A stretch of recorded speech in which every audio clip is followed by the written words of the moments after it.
Well, welcome to EDD 918, Module 4, and talking about organizational structures, specifically looking at decision-making and the hierarchy within the organization. I should probably flip those around and say the hierarchy and therefore decision-making structures within the organization. And that's basically what we're talking about as we talk about organizational structures. I apologize. Things popping up on my computer here.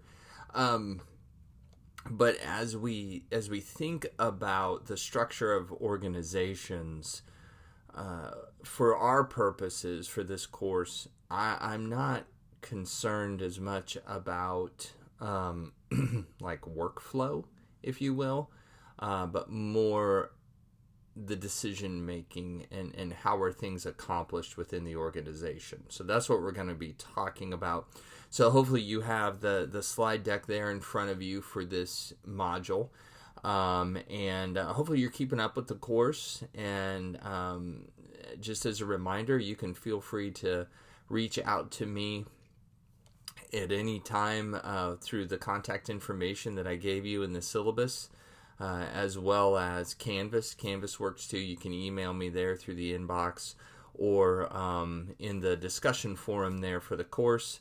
If you have, again, those kind of general course questions about assignments or something that might be of benefit for everyone to hear the answer to those, feel free to put those in there. And at the point I'm recording this, I'm not saying nobody isn't doing that or you're not keeping up, because the course hasn't even started yet. So I'm just hoping by this point in the course, you're keeping up and doing well.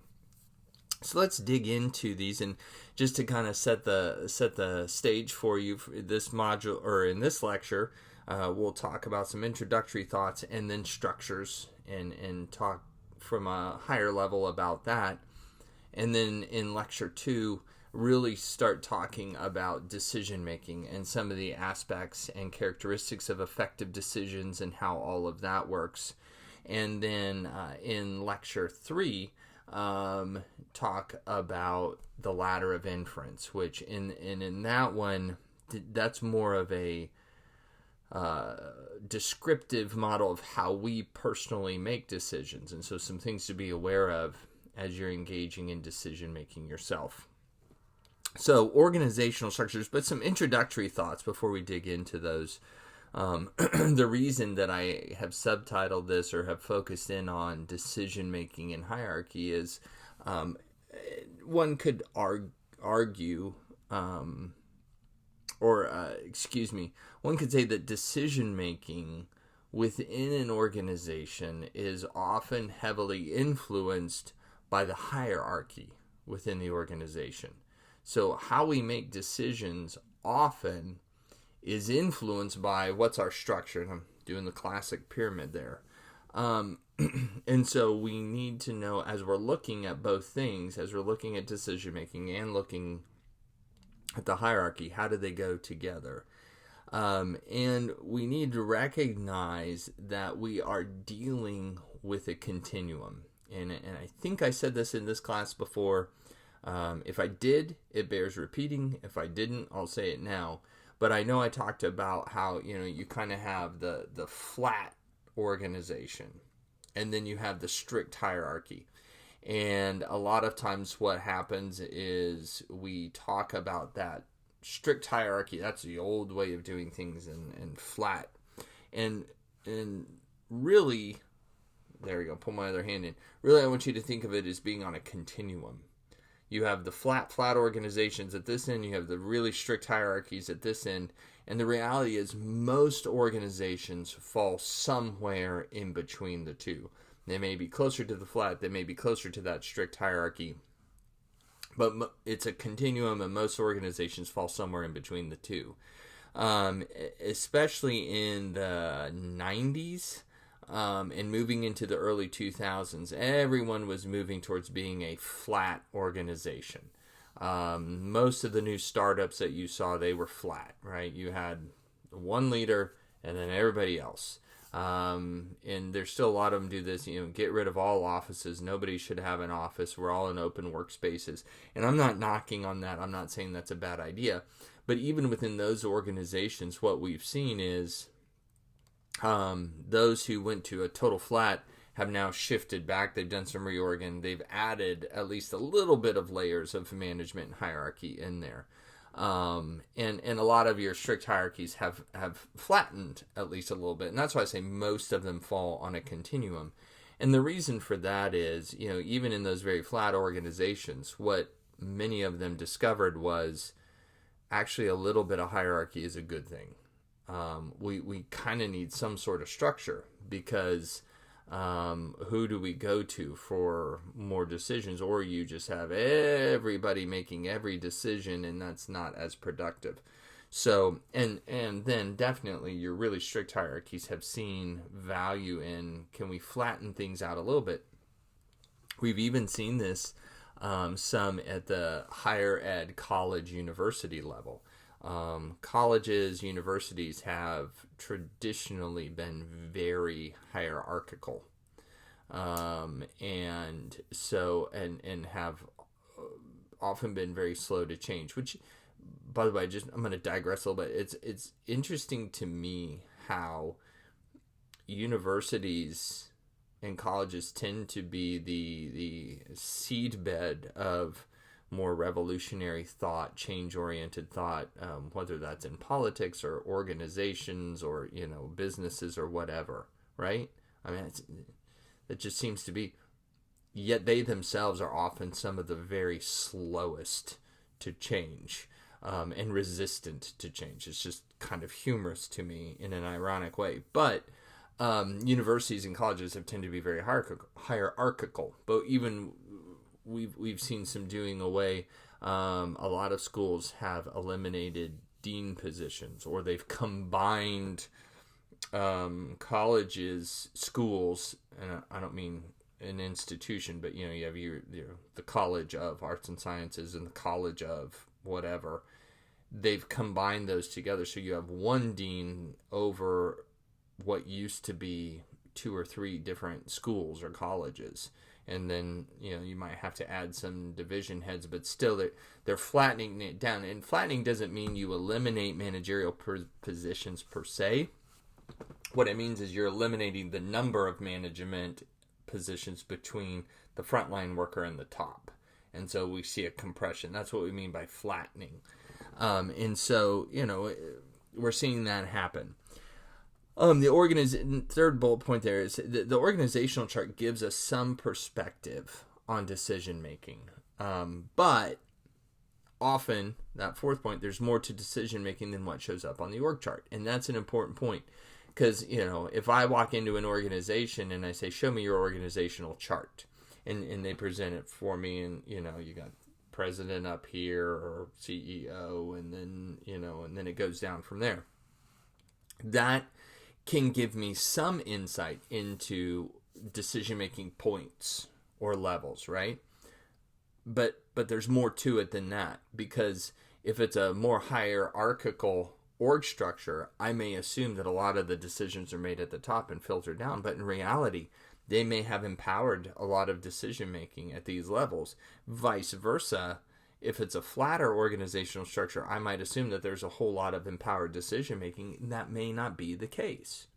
So org charts are helpful, but they're also, we need to understand there's more to it than that. So let's talk about organizational structures. And I listed out for you here some of the types of organizations, and I've talked about 2 of these already. You have the strict hierarchy and then the flat organization. Remember, we're on a continuum. Most organizations fall somewhere in between. But within that, and these are going to fall under those categories, kind of like when we talked about types of organizations. You have your for-profit, non-profit, and then you got a bunch of others. So these are all going to be variations on that. But they apply to decision making. So you have board-run organizations. Nonprofits are typically board-run. nonprofit colleges and things like that typically are board run. We would call them board run. And understand something, there's board run in name, and then there's board run in reality. And that's what I'm talking about, how looking at an organizational structure doesn't always tell us how decisions are made.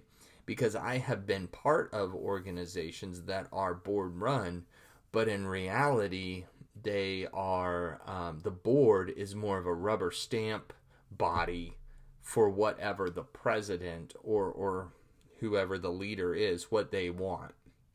And so the president can come into that board meeting and say, here's what I think we should do. And the board will say, that's what you think we should do? Yeah, that's what I think we should do. Okay. Rather than giving input and insight, which is the spirit of what a board run organization should be. The idea of a board is that you are gathering a diversity of backgrounds, experience, perspectives, resources, community connections, things like that, so that they come with all these varying ideas and opinions so that you get really good input as you're seeking to make decisions. And they weigh in on thoughts and ideas and perspectives. So that's the idea of a board run organization. So there right there is a good illustration of where I can look at the structure and it may or may not accurately reflect what's going on as far as who the really decision makers are. And within that, you can get into, it is board run, but but the chairman of the board really is the ultimate decision maker. Or maybe it's not even the chairman of the board. Maybe there's another person, a powerful person. They've been around for a long time. Their family has. They're the ones making the decision, and then they tell So, and that's where you get into politics and things like that. Then you have member-run organizations. Member-run, and there's, this is probably going to be more on a flat kind of org structure. But the members of the organization have a lot of say and a lot of input. I'm hard-pressed to think of an example in the business world for this. This you're going to see more in a nonprofit, and it might be a nonprofit that has not officially formed yet. So, because typically, once you become an official 501c3, you have to have a board of some kind. But even in that, depending on how you write your bylaws, and I know I'm getting really technical here, but depending on how you write your charter and your bylaws, your members may have a lot of say. Some churches are like this, faith organizations, but specifically churches. The church membership has the voting right. They vote on the budget. They vote on officers and things like that. So that's what we mean by member run. And now they may have a leadership group who kind of helps do the day-to-day, but the membership itself has a lot of say and a lot of influence. And even then, it's interesting, you get into some of these member-run organizations, I almost guarantee there's going to be one or two people that most of the members will look to as far as what's the decision that should be made here, how are they leaning, how are they going to vote, or what are they going to say, right? And then you have the C-suite. C-suite is going to be your C off. So you have the CEO, Chief Executive Officer, CIO, Chief Information Officer, CFO, Chief Financial Officer, CTO, Chief Technical Officer, and on and on and on. There's a lot of C's. And so that's what we mean by a C-suite. And some organizations are very much run by the C-suite. And all of the decisions come out of there. Now, understand, I'll pause here and say this. Some of these are, you're going to have multiple layers. So you can be in an organization that has a really good, strong C-suite, and the big decisions are made up there, yet at the same time, they have really empowered decision-making at the lower levels. Or lower levels have clamor for that. Same with board run. For instance, as I mentioned, a lot of colleges are board run, especially nonprofit colleges are board run. But in most colleges, the faculty have quite a bit of say over a lot of decisions through a faculty senate and things like that. So there's still a lot of membership power because you may have a board-run school, but if your faculty senate issues a vote of no confidence on one of your top leaders, that carries a lot of weight, even with the board. And then just academic programs, for instance. If I make changes to the EDD program, the board ultimately approves that, but to be quite frank with you, they don't care, and I don't mean that in a bad way. I mean the way they view it is we have a structure in place with really good professionals who know what they're doing, so we trust them to run that.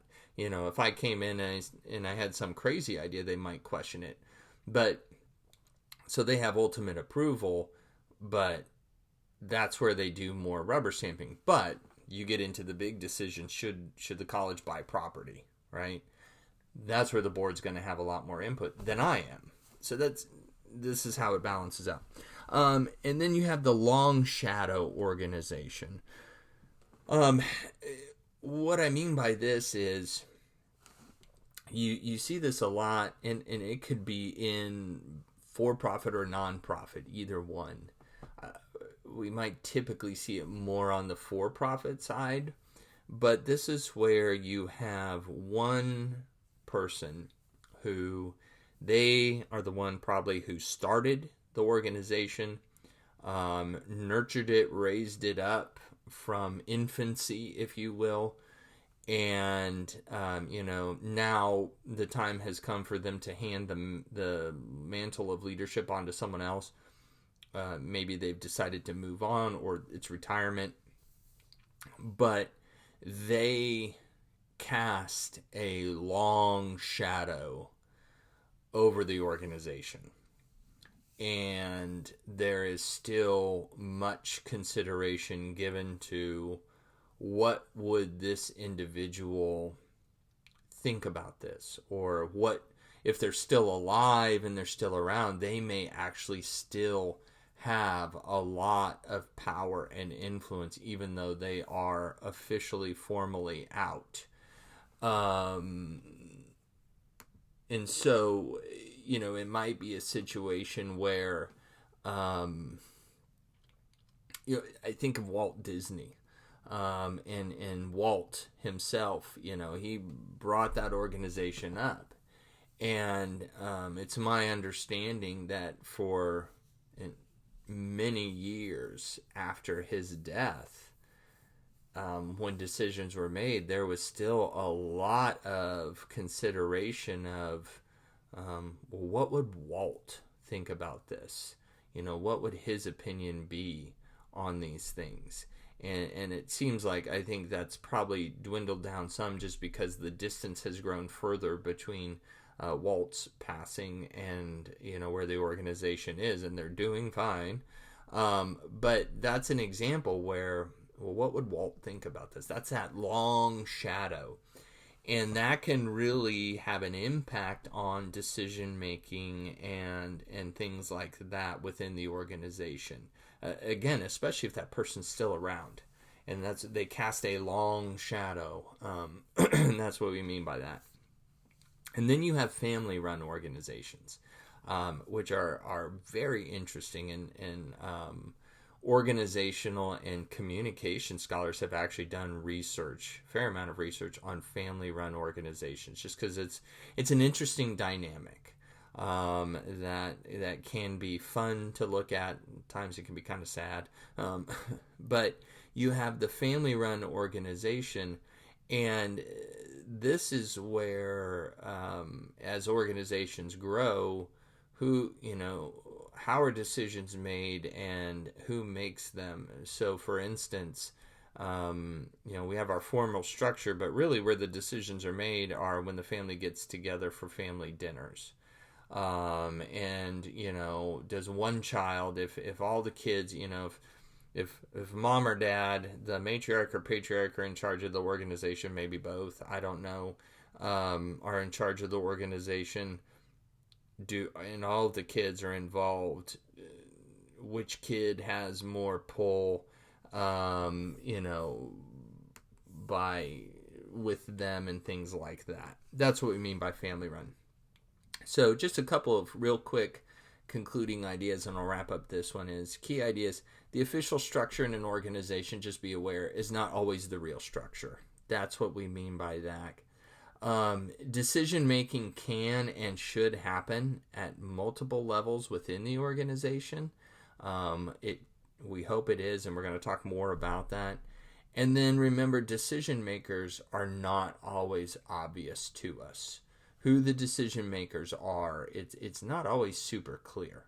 And so you want to be aware of all of that. So hopefully this has been helpful to you, and we'll see you here in the next lecture as we talk about decision making.